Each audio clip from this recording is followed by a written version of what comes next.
नमस्कार दोस्तों। पिछले वीडियो में आपने सिंहासन बत्तीसी में दूसरे पुतली की कहानी सुनी। दोस्तों, आज हम तीसरे पुतली चंद्रकला की कहानी के बारे में जानेंगे।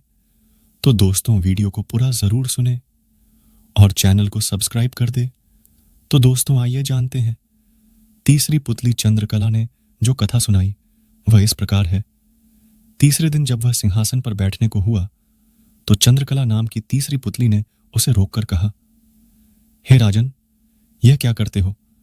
पहले विक्रमादित्य जैसे काम करो, तब सिंहासन पर बैठना। राजा ने पूछा, विक्रमादित्य ने कैसे काम किए थे? पुतली बोली, लो सुनो। तीसरी पुतली चंद्रकला ने जो कथा सुनाई वह इस प्रकार है।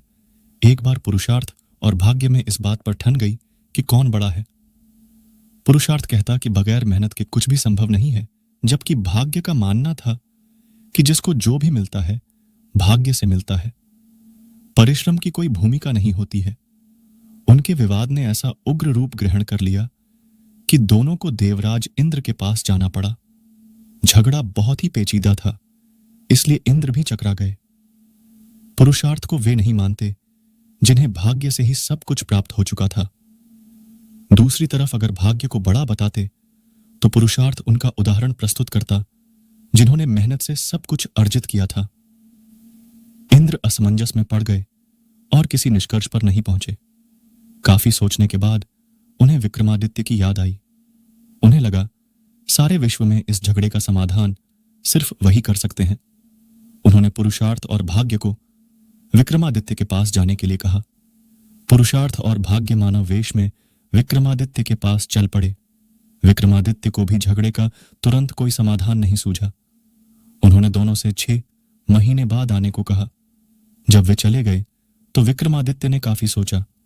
समाधान के लिए वे सामान्य जनता के बीच वेश बदलकर घूमने लगे।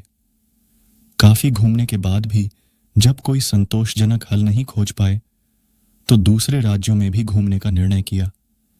काफी भटकने के बाद भी जब कोई समाधान नहीं निकला तो उन्होंने एक व्यापारी के यहां नौकरी कर ली। व्यापारी ने उन्हें नौकरी उनके यह कहने पर दी कि जो काम दूसरे नहीं कर सकते हैं वे कर देंगे। कुछ दिनों बाद वह व्यापारी जहाज पर अपना माल लादकर दूसरे देशों में व्यापार करने के लिए समुद्री रास्ते से चल पड़ा। अन्य नौकरों के अलावा उसके साथ विक्रमादित्य भी थे। जहाज कुछ ही दूर गया होगा कि भयानक तूफान आ गया। जहाज पर सवार लोगों में भय और हताशा की लहर दौड़ गई। किसी तरह जहाज एक टापू के पास आया और वहां लंगर डाल दिया गया। जब तूफान समाप्त हुआ तो लंगर उठाया जाने लगा, मगर लंगर किसी के उठाए ना उठा। अब व्यापारी को याद आया कि विक्रमादित्य ने यह कहकर नौकरी ली थी कि जो कोई ना कर सकेगा वे कर देंगे। उसने विक्रम से लंगर उठाने को कहा। लंगर उनसे आसानी से उठ गया।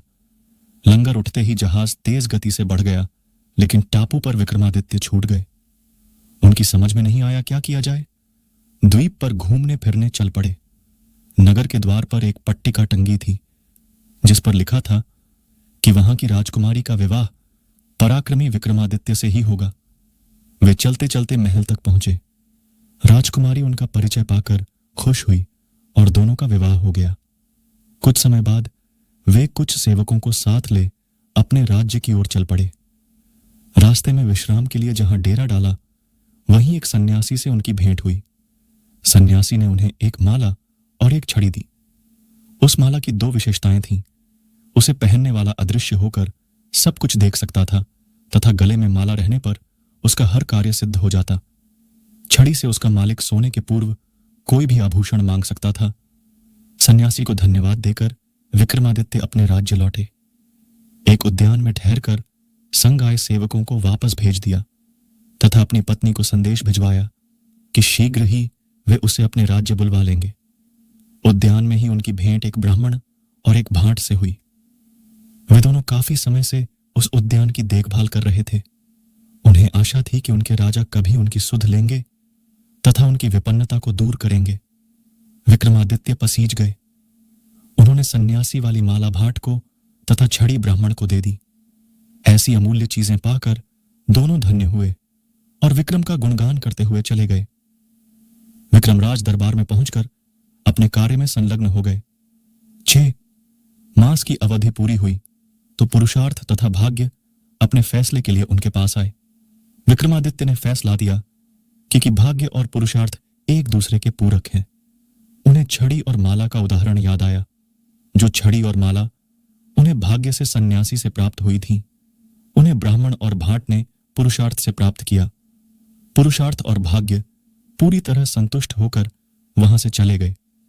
कहानी सुनाकर पुतली बोली, बोलो राजा, क्या आप में है ऐसा न्यायप्रिय फैसला देने की दक्षता और अमूल्य वस्तुएं दान में देने का हृदय और सामर्थ्य? राजा फिर सोच में पड़ गए और तीसरे दिन भी सिंहासन पर नहीं बैठ सके।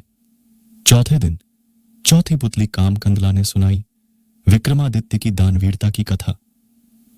मित्रों, कैसा लगा आपको हमारा यह वीडियो? अच्छा लगा हो हमें जरूर बताएं और अपने दोस्तों के साथ भी शेयर करें। हम आपको बहुमूल्य जानकारियां उपलब्ध कराने के लिए समर्पित है।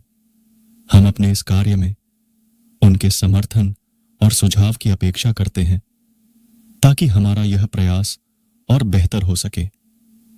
मित्रों, आज बस इतना ही। मिलते हैं फिर एक नए वीडियो के साथ।